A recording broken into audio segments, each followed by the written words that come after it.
युवक पचार भगवान मु बुझीपारना मोर भक्ति कुआड़े से बुद्धदेव कहले बा मु गति निर्णय तेणु आमर गति निर्णय करिवार जदि काल क्षमता अच्छी आम हिंदू धर्म भागवत होती गुरु ग्रंथ साहेब पंजाबी मानकर जमी गुरु ग्रंथ साहेब अच्छा ये भागवत होती गुरु ग्रंथ ये भागवत षष्ठ आदि स्वीकार कले व्यक्ति परिवर्तन सहज साध्य समाज परिवर्तन कष्ट गोटे समाज परिवर्तन आने कष्ट किंतु जड़े व्यक्ति चाहिए मु बदले जीवी मु परिवर्तन हो जीवी ये बाएं हाथ का खेल कुछ भी तकलीफ नहीं है जदि मनीष चाहिए मु बदले जीवी जगाई माधे चाहिए आम बदले जीवु बदली गले आसतु आज जड़े व्यक्ति गोटे अद्भुत दृश्य देखिले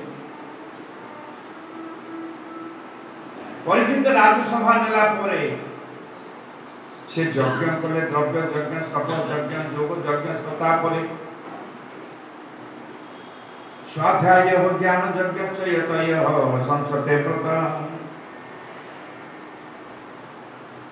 परीक्षित महाराज यज्ञ कले तांकर ज्येष्ठता तो कुलर श्रेष्ठ राजा युधिष्ठिर मध्य यज्ञ करते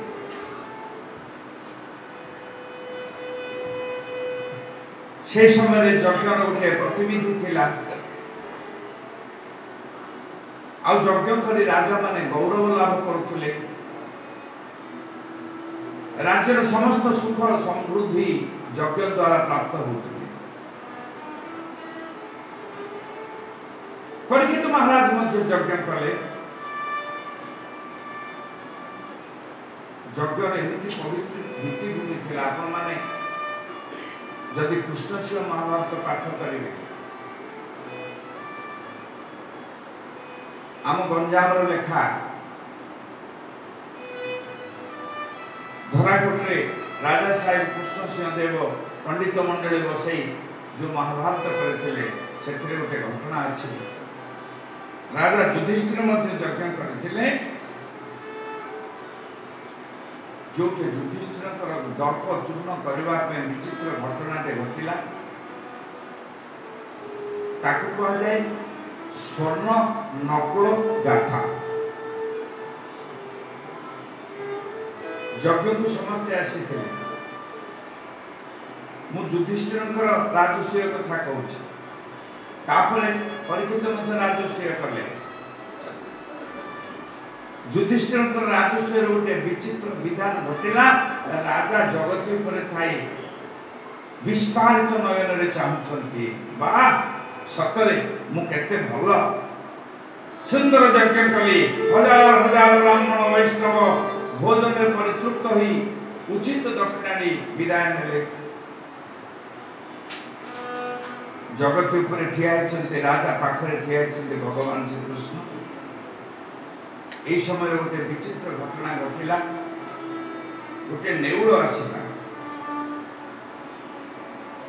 से अईठा खली उपरे गड़े तड़े है नेउलर विचित्र अंग कांति अर्धेक सुवर्ण अटई अर्धेक स्वाभाविक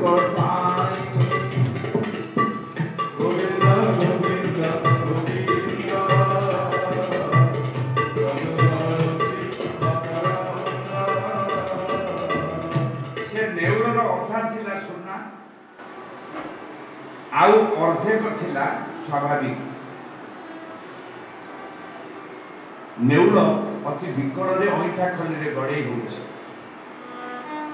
राजा तो गर्व छाती फाटी जाऊला एत खाइबा देली बोली नेउलर ये अवस्था देखिए चकित होकर चाहिए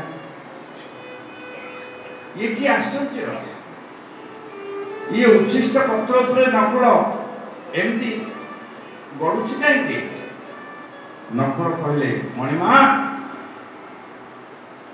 दिनकर कथा कहूँ शुणु। गोटे दीर्घ वर्ष धरी दुर्भिक्ष पड़ा, लोक खाइबा मिलला नहीं। गोटे ब्राह्मण परिवार 10 दिन धरी पृथक तंडुला नाम, पृथक तंडुल कहले खुद, खुद मध्य पोषे पाइले नहीं। दिने ब्राह्मण किछि खुद संग्रह कर आनिले। एथे हम शिखिबार अछि, से खुद घाटी देले। ब्राह्मण परिवार में 4 जन थे, ब्राह्मण ब्राह्मणे पुआ और बो 4 जन जाक पत्र पकईदेले। हे राजा आपण ध्यान दे शुणु। नेउल कहूँ घेनिबा आगर मुखे सदा म नित्य भक्ष्य, घेनिबी सतत मने हरि हे दया रख। जीवन सकति दाता नहीं पूर्ण ब्रह्म, उदर भरण नुहे झाड़े कही चढ़ुक नहीं ग्रास करने को जाऊँगी। बाहर गोटे पाटी शुभिला, हे ब्राह्मण मु 15 दिन धरी उपास अच्छी, किसी भी मिलेनी, मत किछि दियो भिक्षान देहि। ब्राह्मण उठीगले, पाछटी आनिले, विचार कले मु तो 10 दिन खाइनी, ए ब्राह्मण तो मोठू अधिक 5 दिन अधिक क्षुधार्थ अच्छे। आसन दे बसैले, कहले ब्राह्मण महात्मा समस्त आम बाटी नहीं आसीचु, तेरे मु मो पत्रटी दे दूची। अतिथि ब्राह्मण मुहूर्त करे किछि खुद घंट खीरी नेकरी पार्टी देले। कहले ब्राह्मण एई कोन तुमर आतिथ्यता, जहा देल मोर तटी नळार आरपारी को मध्य गला नहीं। ब्राह्मणी कहले स्वामी स्वामी स्वामी प्रतीक्षा कर। जो परिवार संस्कार नथिबो ब्राह्मणी निजे दे किंतु आम संस्कार कहूँ गृहकर्ता ज्ञातने सब हम। ब्राह्मणी आनी स्वामी को देले, स्वामी नहीं अतिथि को देले, तथापि पेट भरला नहीं। पुओ देले बापा को, बापा नहीं देले ब्राह्मण को। धारणा बुझंतु, जदि परिवार में 5टा आईन चलो तो परिवार विभेद घटे। पुत्र बधू मध्य नहीं देले स्वामी को, स्वामी देले ब्राह्मण को, ब्राह्मण देले अतिथि ब्राह्मण को। 4 जन जाकर पृथक तंडुल से ब्राह्मण खाइले। ओफ किछि संतोष लागिला, आनंद चली गले। जीवा पई बाहर चलती कहले, हे ब्राह्मण मु परीक्षा पई आसीथिली, मु होछि स्वयं धर्म, तुमर धर्म बड़ देखुथिली। साधु साधु साधु कही चली गले। हे राजा मु पाखरे रही, से अंठा पत्र उपरे बड़ विकल प्राण रे गड़े हेली। जेतक अंठा लगी मो शरीर अर्धेक लगिला मु सुनाई। से दिन मु घूरी बुलुची, आउ गोटे पवित्र उच्छिष्ट अच्छी। आपण मान को नुआ लागुथिबो, उच्छिष्ट रे मध्ये पवित्रता अछि। कारण महत लोक माने जे खाद्य ग्रहण करती से उच्छिष्ट रे पवित्रता थाए। सुधीवृंद गर्व भागीगला राजा युधिष्ठिर।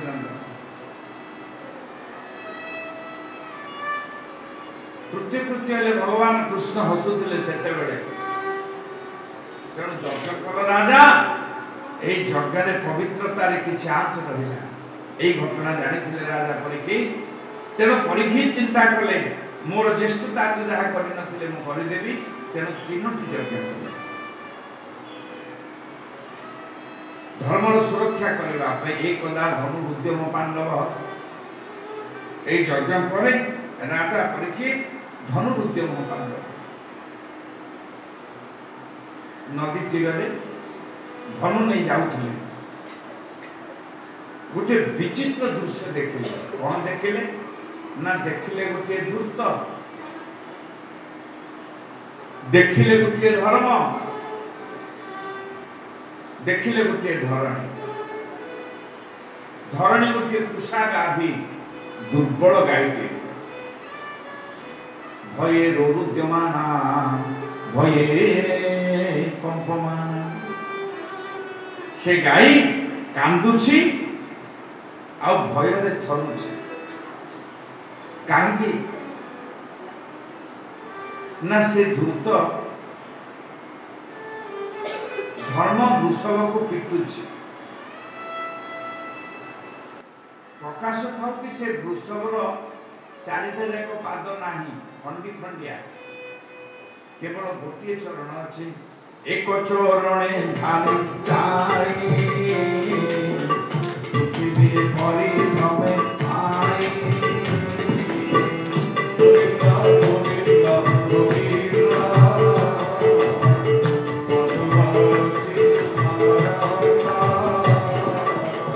विनय कहुछि वचन सुन हे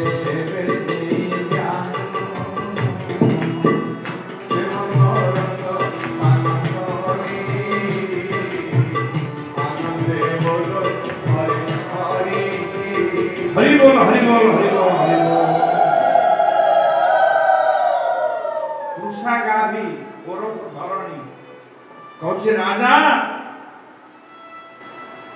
ये धूर्त होछि कली जुग आउ जहा को से पिटुछि से होछन्ति धर्म वृषभ सत्य जुग रे ए धर्म वृषभर चारिटा चरण थिला तप नामक चरण नष्ट हो गला सत्य जुग रे चारिटा चरण थिला सत्य तप पवित्रता आ दया आमे जेते चेष्टा कले मध्य से जुग धर्मर गति को आमे पूर्ण करि पारु नाही आउ सत्य नामक पद धरी भ्रमण करे वसुंधरी गोविंद गोविंद गोविंद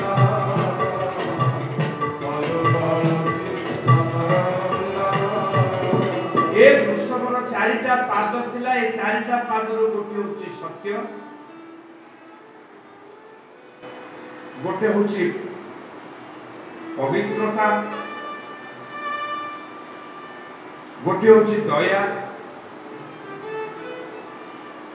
आ दुई नंबर पाद होची तप सत्य तपस्या पवित्रता दया हे राजा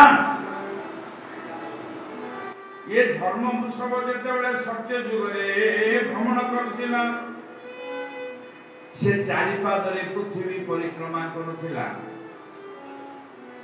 आ सत्यर अंत काल जानी सत्यर अंत काल जानी सत्य कटिले परिमानी गोविंद गोविंद गोविंद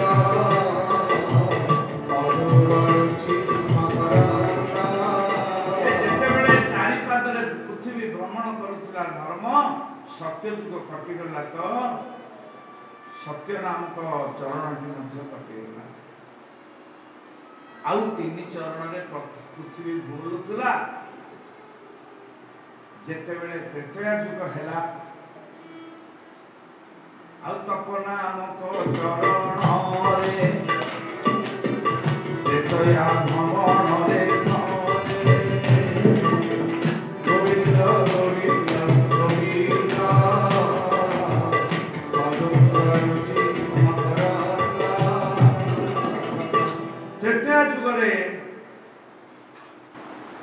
सत्य जीवा पर तपस्या मध्य कटिगला आउ द्वापर जुगरे राजा जो पवित्रता नामक चरणटी थिला धर्मर से पवित्रता मध्य कटिगला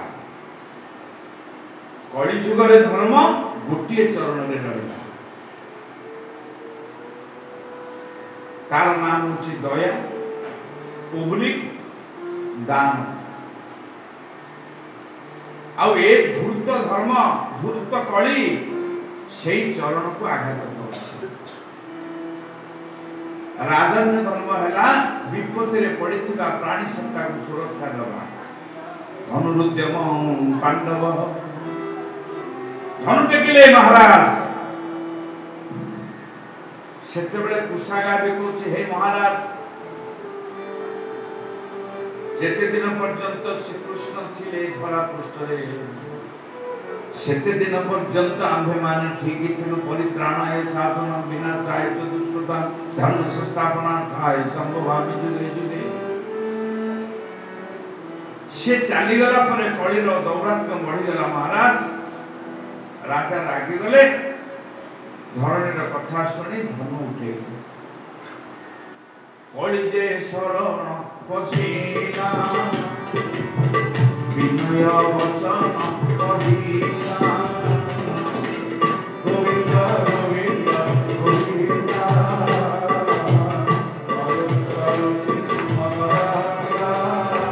ये कली आश्रय मांगिला राजा को राजा कहले ये कालो बा कारण राजा राजा कालस्य कारण समयर गति को केही अतिक्रम करि पारे नाही राजा कली को आश्रय देले जदि कली को आश्रय देई न थांते तेबे अनाश्रित आश्रय प्रदान रे त्रुटि करिथिबारु राजा को पुण्य बल कटि थांदा कली आश्रय करि थांदा कौन से प्रकार कली ता भीतर प्रवेश करि थांदा कली कहले हे महाराज मु आपन राज्य रे केउठी रहिबी मते दया करी आपन दान दियंतु स्थान दान करंतु राजन उल्लसित चित्तरे कली को कहले तुम चारोटी स्थान मु तुमको देली से चारोटी स्थान होला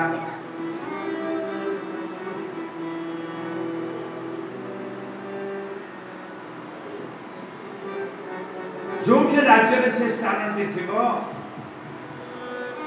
तुमे सेठे रहिबो आ से चारोटी स्थान बुली बुली बुली बुली कली देखिला कहला महाराज आपण मते जागा देले सत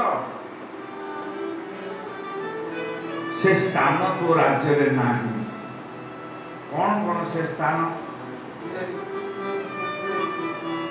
ना नारी जाति को प्रति अमर्यादा स्त्रीय सुना कहले पशु हत्या द्यूत पान तो राज्य रे जुआ खेला नहीं द्यूत क्रीड़ा नहीं मद्यपान नहीं ए चारोटी स्थान देलो मोते मदे के जगत रे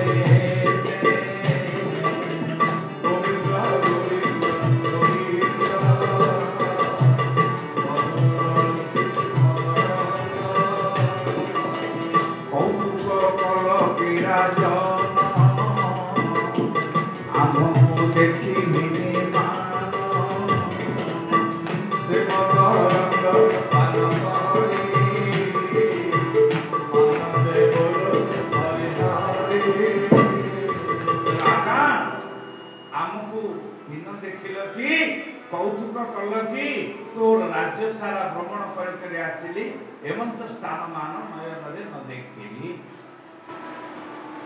द्यूत पानम स्त्रीय स्न आपण ध्यान दियंतु ये चारिटा स्थान जदि एबे ही थांता सबुठ मिली थांता से दिन नथिला विषन्न बदन रे कली फेरिला राजा उल्लसित हृदय रे कहले अच्छा कली ये चारोटी जदि मो राज्य रे नाही পঞ্চম স্থান দেলি তোতে সুবর্ণে রহিব যুগতে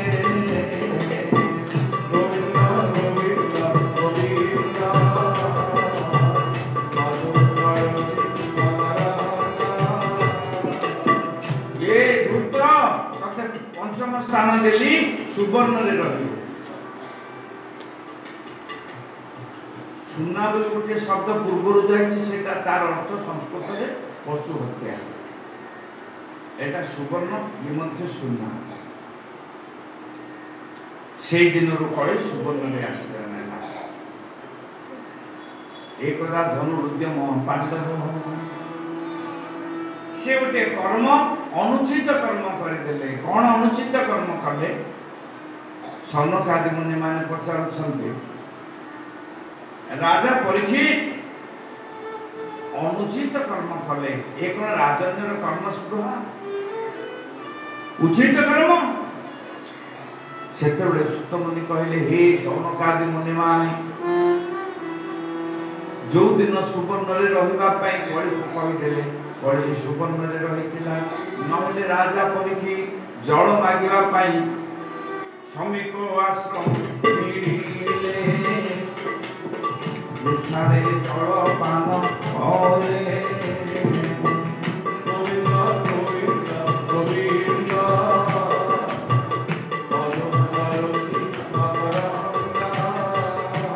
ये श्रमिक आश्रम को जाई राजा पारिदुरु शांत क्लांत होई फेरी आसुथिले। तू शांत राजा श्रमिक मुनि को कहउछंती, हे मुनि श्रमिक, तुषारे मोर कंठ आकुर, मते जल दियो जल दियो जल दियो। जेहेतु से थिले समाधि रे जम नियम प्राणायाम प्रत्याहार ध्यान धारणा समाधि ये अष्टांग योग कर समाधि थिले। समाधि थिला बेले साधक बाहर कौनसी शब्दपूर्ति लाभ कर पारे नहीं। तेणु राजन वचन न शुणी नीरवे रही गले।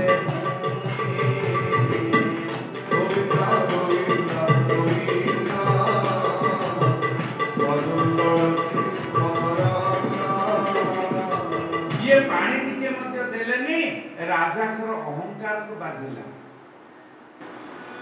आपण माने एथे ध्यान दियंतु, आमको जो बाधिला बोली कहूछु ता आमको बाधुनी। ए बाधिला न बाधिला अहंकार ऊपर माट होछि, अहंकार ऊपर दुख आसुछि इगो ऊपर। आमर कौन से दुख सुख अंश नाही। राजा अहंकारी ही गले। गला बेले रास्ता देखिले गोटे मृत सर्प पड़ी, मला सापटे पड़ी। धनुर अग्रे देले तोड़ी, ऋषिक मले मले रही। गोविंद गोविंद गोविंद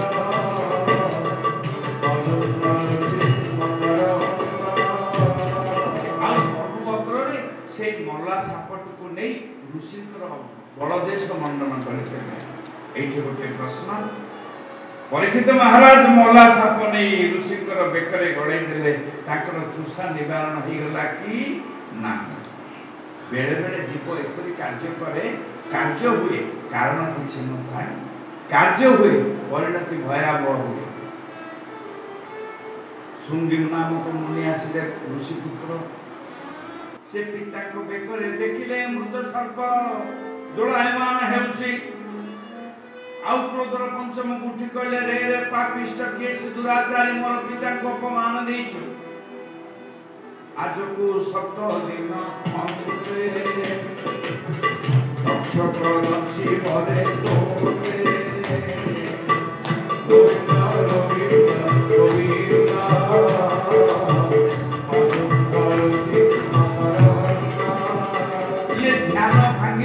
तत्क्षण राजन कले नयन अनुमोचन कले, रे रे पुत्र की कर्म कलु, जार अन्न जल खाई आम जीवन निर्वाह करुचु। সেই রাজଙ୍କୁ ତୁ ଅଭିଶାପ ଦେଲୁ। ଏବେ ଶୀଘ୍ର ଯାଅ, ରାଜାକୁ ସୂଚେଇ ଦବ ଆଜକୁ 7 ଦିନ ଅନ୍ତେ ତକ୍ଷକ ଦଂଶନରେ କଥା ଏଇଠି ପ୍ରସଙ୍ଗ ହେଲା। ଋଷିମାନେ କିନ୍ତୁ ପ୍ରଶ୍ନ କଲେ, ନୈମିଷାରଣ୍ୟରେ ସୌନକାଦି ମୁନିମାନେ ପ୍ରଶ୍ନ କଲେ, ହେ ସୁତ ମୁନି, ଇଏ ବଡ଼ ବିଚିତ୍ର କଥା। ଯିଏ ପାଣ୍ଡବ କୁଳର ଶେଷ ଦୀପଶିଖା, ଯିଏ ପାଣ୍ଡବ କୁଳର ଶିରୋମଣି ରତ୍ନ, ସେ ଗୋଟେ ଏତେ ଛୋଟ କର୍ମ କରିଦେଲେ ନା ପସନ୍ଦ ଯୋଗ୍ୟ ହେଲା। ସେତେବେଳେ ଆଉ ଗୋଟେ ଉପକଥା ଆସିଲା। ଉପକଥାଟି ହେଉଛି ଜରାସନ୍ଧ ନାମକ କଂସର ଶ୍ୱଶୁର ଥିଲା।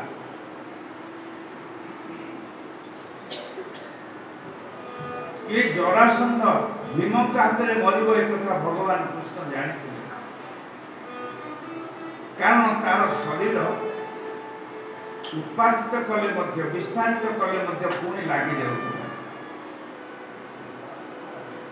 ଭଗବାନ କୃଷ୍ଣ ଯୁଦ୍ଧ କ୍ଷେତ୍ରରେ ଟିକେ ସୂଚନା ଦେଇଦେଲେ ଭୀମକୁ, ବିପରୀତ ଦିଗରେ ତୃଣଟିକୁ ବିସ୍ତାରିତ କରି उत्पादित करी खड़ा कर दी पकईदेले। उपाय पाईगला भीम जरासंध को उत्पादित कला शरीर एवं उभय दिगरे पकईला। मस्तक मुकुट खसिला ज्योतिर्मय कांति को नेला। गोविंद गोविंद गोविंद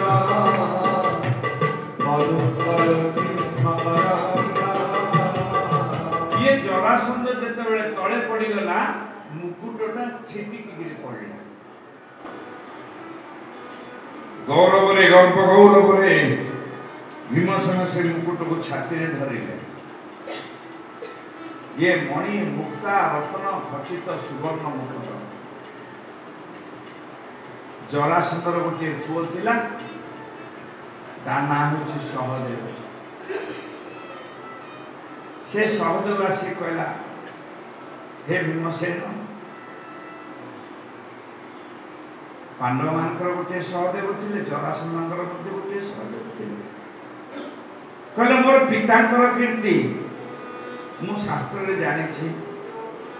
पितांकर कीर्ति को जे पुत्र नर खई अनंत कल्प पाई नरक भोग थाई। सुन सुन भीमसेन सुन मो वचन, हस्ते मोर अर्पि दिय पिता कीर्तिमान। एठी आमे आउ के कथा शिखिले जे बापा मानकर कीर्ति रखी नाही ताले कोटि जन्म पर्यंत से नरक दंड भोग करे। मु बापांकर कीर्तिटा प्रभु भीमसेन आपण मो बापा को मारिले किछ असुविधा नै, मु कोन कहली कि अंत से रत्न खचित मणिमुक्ता खचित सुवर्ण मुकुट को मते दियो। आ पितांको सुवर्ण सुजोग पूजिबे दियो महाभारो।